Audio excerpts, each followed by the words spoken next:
कि देश बेहद आर्थिक संकट से गुजर रहा है और इस वजह से उन्होंने देश के एक लोगों को अपील की है ये 7 स्टेप उठाने के लिए, ये 7 कदम उठाने के लिए। एक तो ये कि वर्क फ्रॉम होम करो, सोना खरीदना बंद करो, कम से कम सोना खरीदो। तीसरा, तेल की बचत करो, पेट्रोल डीजल की, पब्लिक ट्रांसपोर्ट इस्तेमाल करो।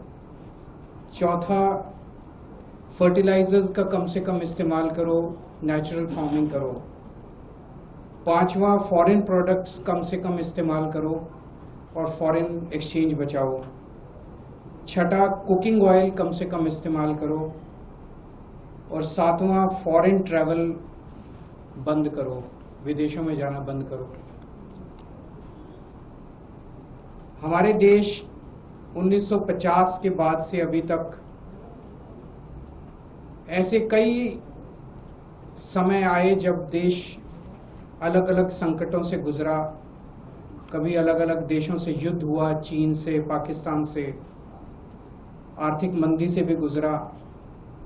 लेकिन इतने कठोर कदम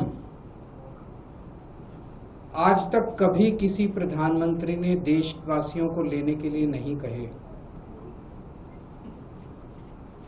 मुझे याद है लाल बहादुर शास्त्री जी ने भी देश के लोगों से अपील की थी, इंदिरा गांधी जी ने भी एक समय सोना ना खरीदने की अपील की थी, अलग अलग अपीलें की थी अलग अलग प्रधान। इतनी कठोर अपील, इतनी सारी 7 इतने बड़े कदम आज तक कभी किसी ने नहीं लिए। पूरा देश इस वक्त सदमे में है। तो मेरी 3 गुजारिश है प्रधानमंत्री जी से। एक तो ये कि अगर आपने इतने कठोर कदम उठाने के लिए कहा है तो इसका मतलब अर्थव्यवस्था का काफी ज्यादा बुरा हाल है और या आने वाले समय में और भी ज्यादा बुरा हाल होने का अंदेशा है।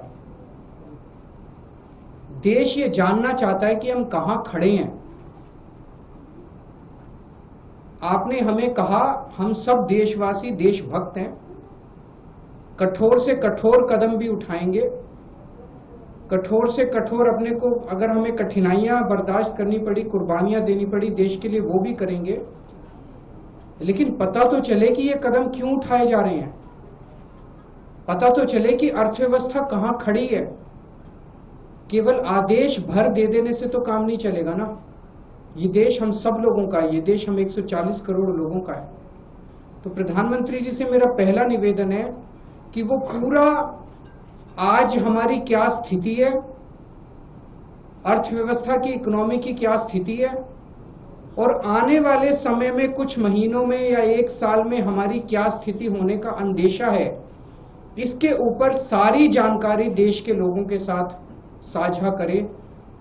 नहीं तो लोगों के मन में शंका पैदा होती है, अलग अलग किस्म की अफवाहें फैल रही है, कोई कुछ कह रहा है, कोई कुछ कह रहा है, अफवाहों का बाजार गर्म है। ये अर्थव्यवस्था के लिए अच्छा नहीं है, अर्थव्यवस्था के कॉन्फिडेंस के लिए अच्छा नहीं है।